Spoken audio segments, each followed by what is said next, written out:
Assalamualaikum warahmatullahi wabarakatuh.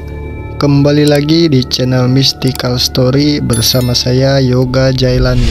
Apa kabar kalian semua? Semoga baik-baik aja dan sehat selalu. Di video kali ini saya akan membawakan kisah mistis yang berjudul Loker Meja Sekolah. Cerita ini berasal dari akun Twitternya Mistinim dengan username @mistinim. Buat kalian yang mau baca langsung ceritanya, bisa kunjungi dan follow juga akun Twitter tersebut. Linknya saya sudah sediain di deskripsi. Oke, tanpa berlama-lama lagi, kita langsung aja mulai ke ceritanya.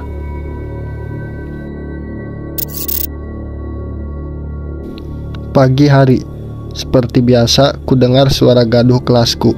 Semenjak aku berjalan dari koridor menuju ruang kelas, sudah biasa setiap pagi kelasku selalu gaduh, hingga tak jarang terkena omelan guru. Aku pun tak tahu apa yang mereka bicarakan, hingga membuat gaduh seisi kelas. Tak kuhiraukan suara berisik kelas yang menyambut pagi indahku, walau sebenarnya aku ingin sekali menyimak apa yang sedang mereka perbincangkan. Langkah kakiku masih menyusuri koridor kelas, dengan mata yang tak henti melirik setiap orang yang sedang berlalu lalang. Tetapi seketika pandanganku langsung teralihkan pada seseorang yang berdiri di hadapan pintu kelas, sambil memainkan rambut indahnya yang terkunci rapi bersama bandana putih yang menghiasinya. "Selamat pagi Nona, jam berapa ini baru berangkat? Apakah Nona sudah belajar?" Sambil tersenyum lebar, Tasya menghentikan langkahku. Aku hanya membalas senyuman kecil kepadanya.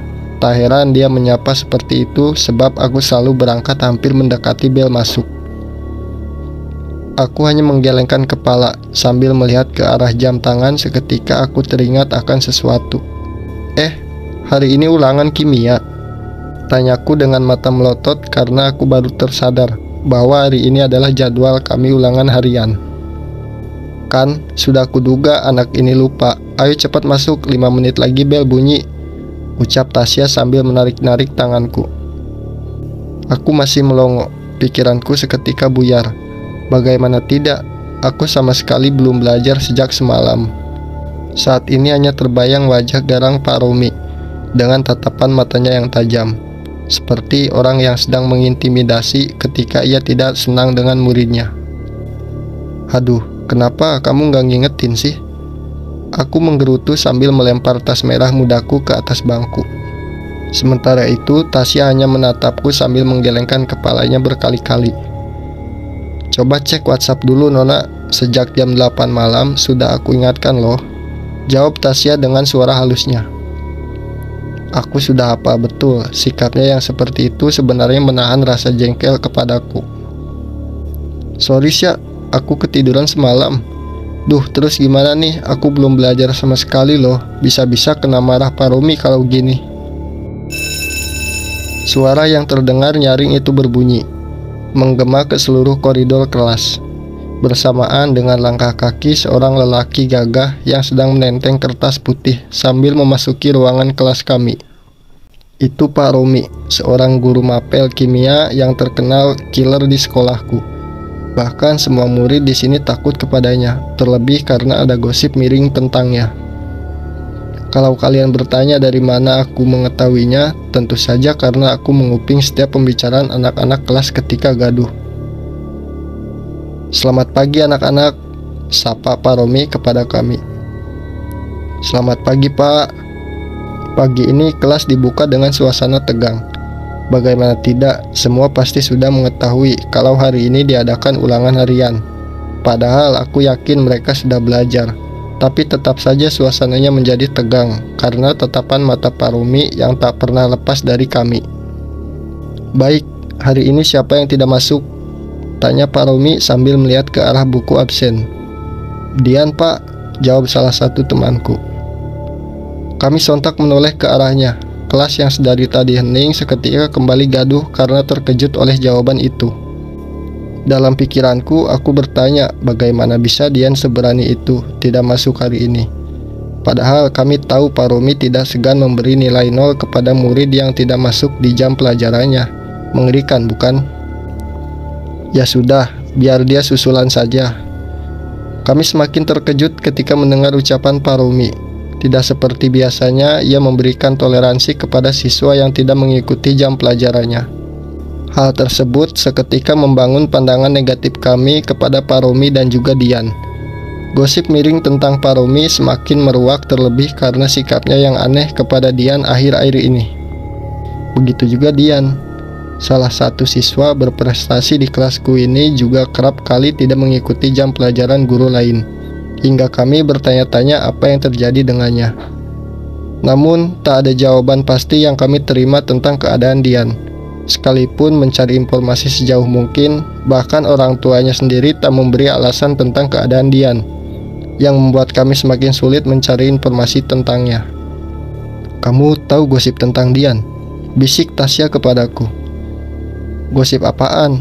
Aku nggak tahu apa-apa soal dia," jawabku dengan wajah kebingungan, karena aku memang tak tahu apa yang terjadi dengannya. "Kata orang-orang sih Dian hamil."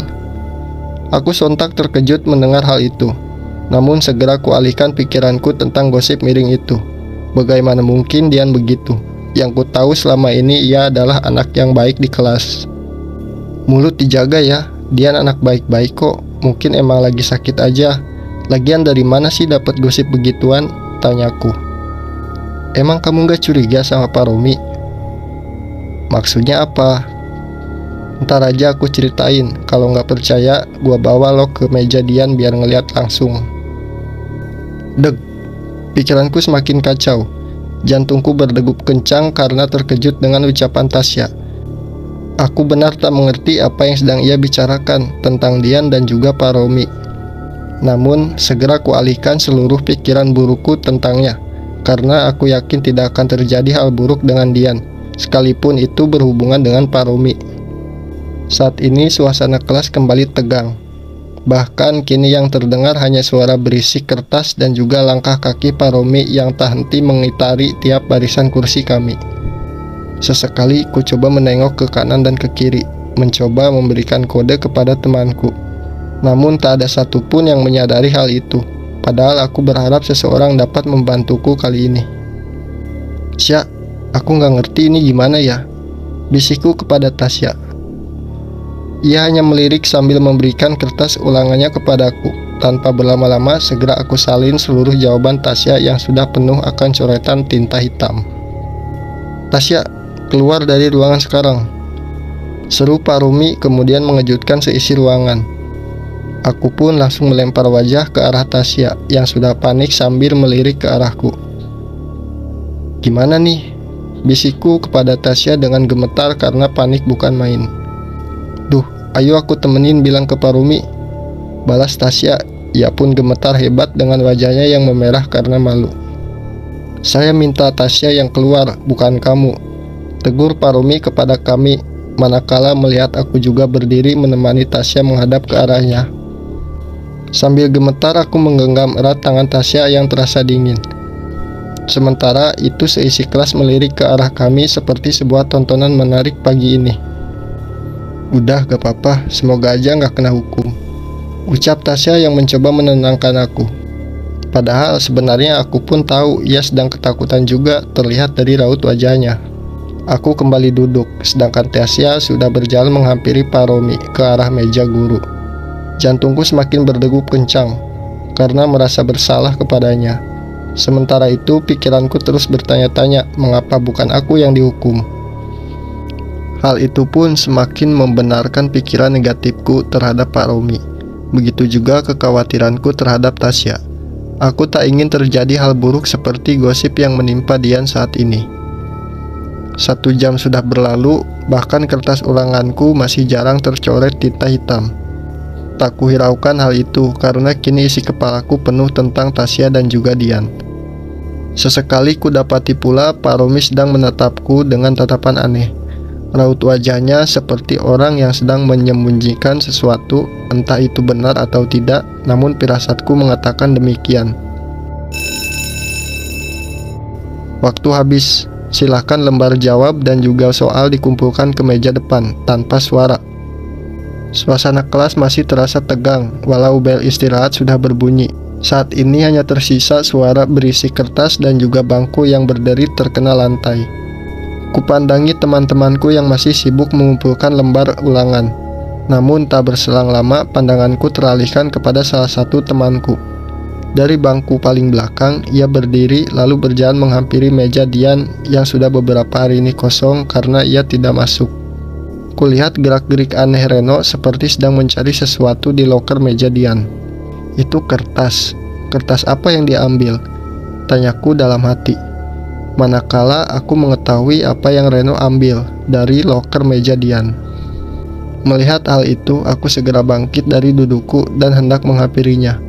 Namun belum sempat kutegur, ia sudah menyadari bahwa aku mengetahui apa yang sudah ia lakukan.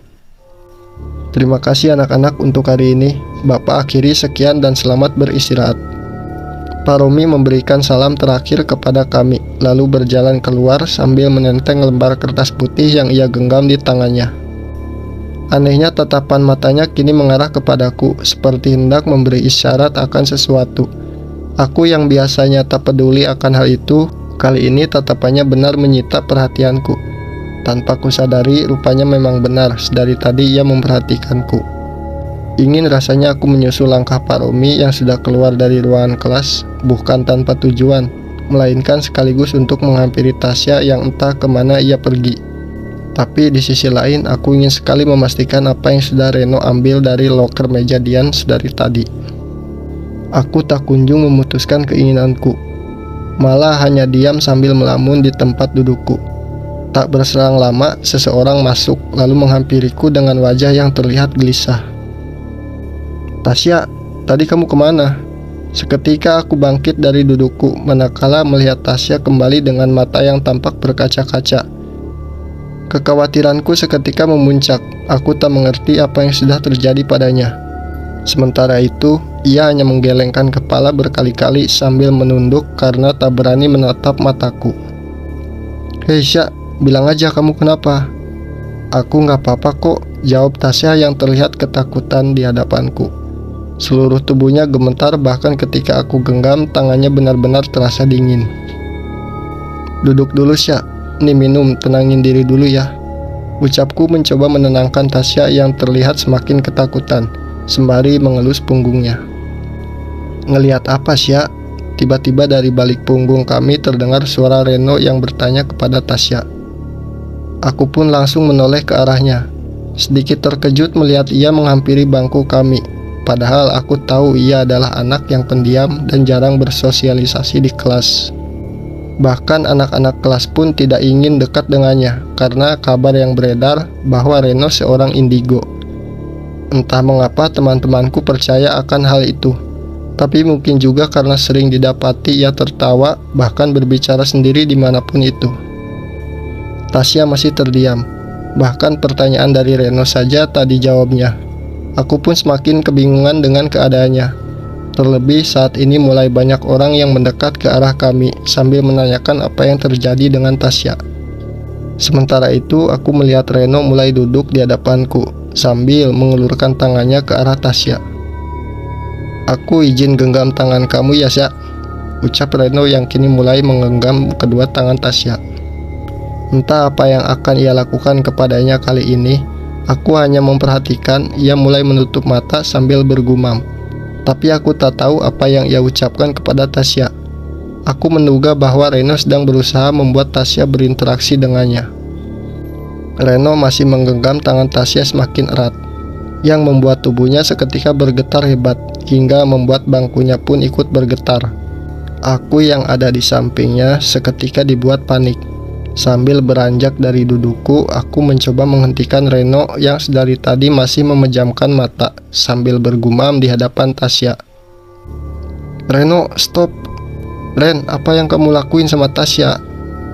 Aku berteriak tepat di hadapan wajahnya sambil menarik kedua tangan Reno dengan harapan ia akan melepaskan genggamannya dari tangan Tasya. Hal itu tentu mengejutkan seisi kelas, di mana teman-temanku yang lainnya sedang asik menikmati waktu beristirahat. Sepasang mata langsung mengarah kepada kami. Beberapa suara langkah kaki mulai terdengar menghampiri kami, dan kini kudapati semua temanku sudah berkerumun menyaksikan apa yang terjadi.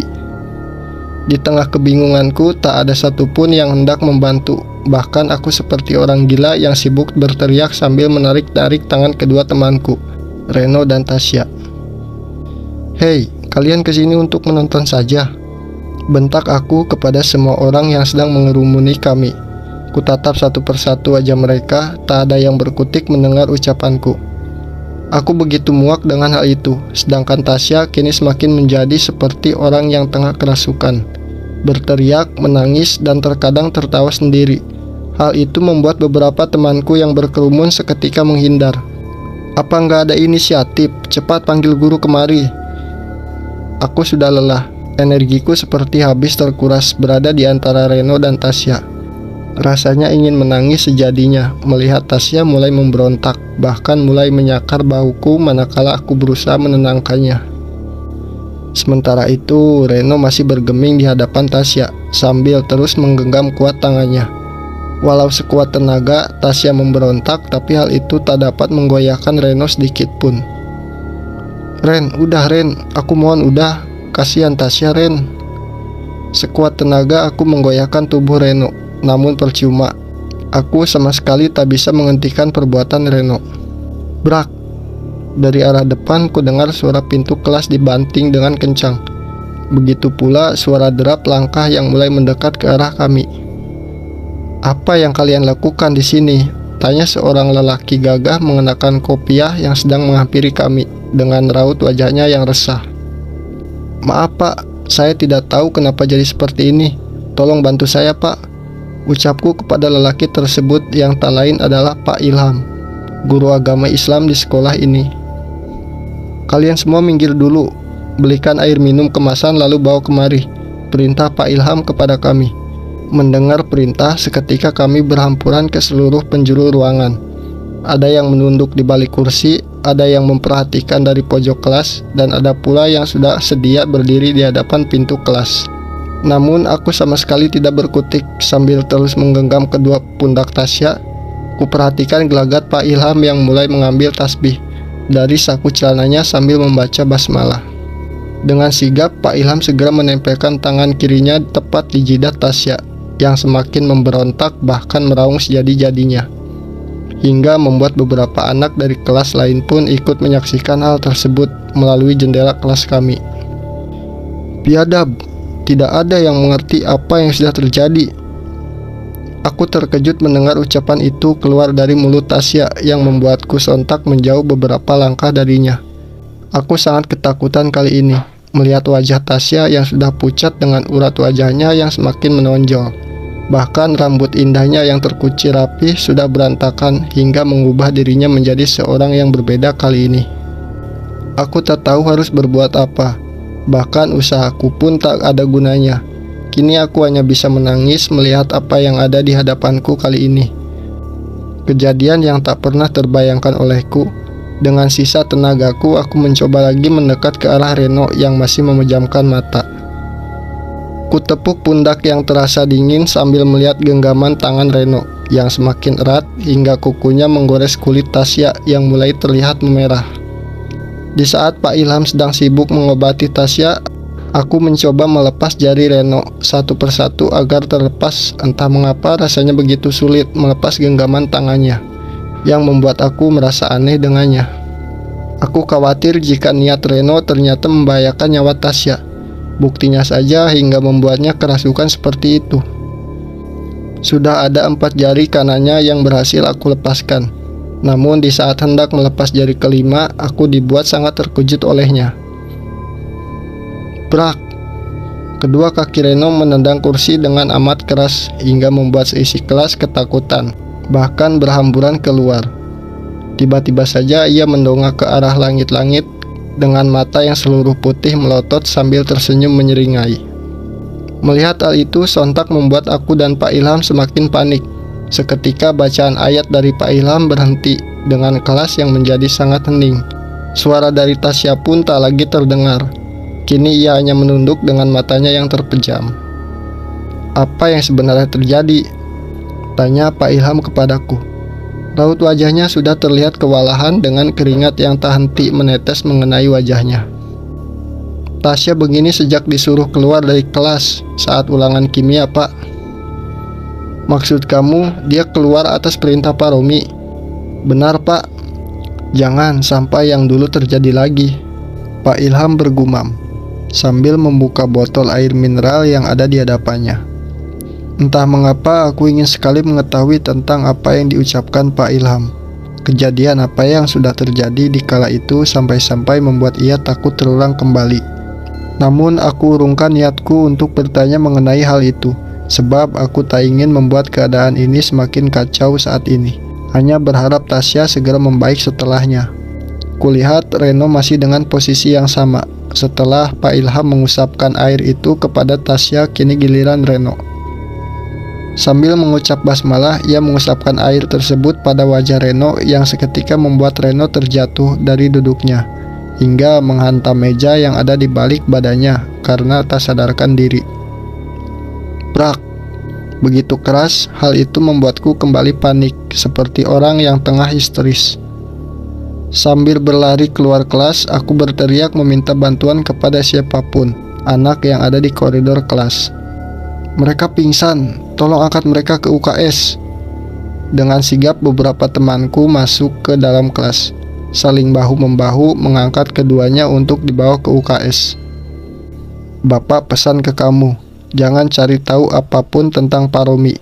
Sekalipun banyak kabar miring tentangnya, Bapak hanya khawatir dengan kamu, begitu juga temanmu itu, ucap Pak Ilham kepadaku. Maaf Pak, tapi saya nggak ngerti. Aku sungguh tak mengerti dengan apa yang Pak Ilham ucapkan. Walau sudah sering ku dengar tentang cerita buruk Pak Romi, aku hanya bisa terdiam, menatap dengan dalam wajah Pak Ilham sembari mengusap air mataku yang seakan ingin menetes. Sudah, ikuti saja. Nantinya kamu juga akan tahu. Tolong jaga Tasya. Dan anak laki-laki itu sepertinya tahu sesuatu, jadi tolong tahan dia untuk tidak gegabah. Bapak percaya denganmu, ucap Pak Ilham lagi, sembari membenarkan kopiahnya lalu berjalan meninggalkan aku yang masih diam tak berkutik. Seketika pikiranku semakin berat, terlebih mendengar ucapan Pak Ilham tentang hal yang menjadi kekhawatiranku. Jika memang benar ini ada sangkut pautnya dengan Pak Romi, mungkin saja omongan miring tentangnya itu benar terjadi. Dan begitu pun dengan keadaan Dian saat ini. Apakah ia benar sakit atau ada sesuatu yang ia sembunyikan dari kami? Pikiran buruk itu selalu berkecamuk dalam kepalaku. Aku hanya bisa duduk sembari melamun menatap papan tulis kosong yang ada di hadapanku. Menanti beberapa teman yang membawa Tasya kembali ke kelas, namun sudah 15 menit berlalu, mereka belum juga kembali. Semakin menambah rasa kekhawatiranku terhadapnya. Hei, Tasya sama Reno tadi kenapa? Tanya salah seorang temanku bernama Rizka yang sudah berdiri di sampingku. Dia terlihat sangat penasaran dengan apa yang terjadi barusan. Dengan wajahnya yang tampak serius, dia mulai mendengarkan ceritaku. Aku nggak ngerti juga, sejak Tasya balik ke kelas dia cuma diam saja. Udah coba kutanya malah duduk nggak mau jawab. Tiba-tiba aja Reno datang dan aku nggak tahu apa yang dia lakuin ke Tasya sampai kerasukan gitu, ujarku kepada Rizka. Tiba-tiba ia melontarkan pertanyaan yang membuat aku terkejut. Kamu tahu ruangan terlarang di sekolah ini? Jelas aku sangat terkejut ketika dia bertanya hal itu, karena aku sama sekali tidak peduli dengan cerita horor di sekolah kami sebelumnya. Hah? Nggak tahu tuh, emang ada? Kamu tahu kan Pak Romi setiap selesai pembelajaran gak pernah masuk ke ruangan guru, malah dia masuk ke lab kimia. Tanyanya lagi. Emang ruangan dia di lab kimia kan? Jawab aku yang masih tidak mengerti dengan apa yang dia maksud. Kamu sadar gak kalau ada satu ruangan di lab yang selalu dikunci? Ruangan itu yang katanya jadi tempat eksperimen Pak Romi. Dan yang aku tahu, terakhir kita selesai praktik, si Dian diajak masuk ke ruangan itu dengan alasan ngebantu Pak Romi mindahin sesuatu. Jelas Rizka. Kamu tahu dari mana soal itu? Aku melihat sendiri, cuma waktu itu aku nggak berani negur karena aku pikir emang dia pure ngebantu. Tapi setelahnya aku perhatiin dia jadi murung dan sering coret-coret kertas sendiri. Kertas kak? Tanyaku dengan nada penuh keraguan, manakala aku teringat saat Reno sedang mengambil sesuatu yang ada di dalam loker meja Dian. Aku curiga itu adalah kertas yang sengaja Dian simpan di lokernya. Teringat akan hal itu, seketika aku beranjak dari dudukku untuk menghampiri meja Dian untuk mencari tahu kebenarannya yang aku lihat dengan mata kepalaku sendiri. Mau kemana? Tanya Rizka sembari menyergahku untuk beranjak.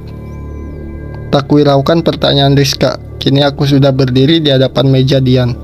Ku tatap tajam sekelilingnya untuk memastikan tidak ada hal yang mencurigakan. Jangan bilang kamu mau buka loker dia, tanya Rizka yang sudah berada di sampingku.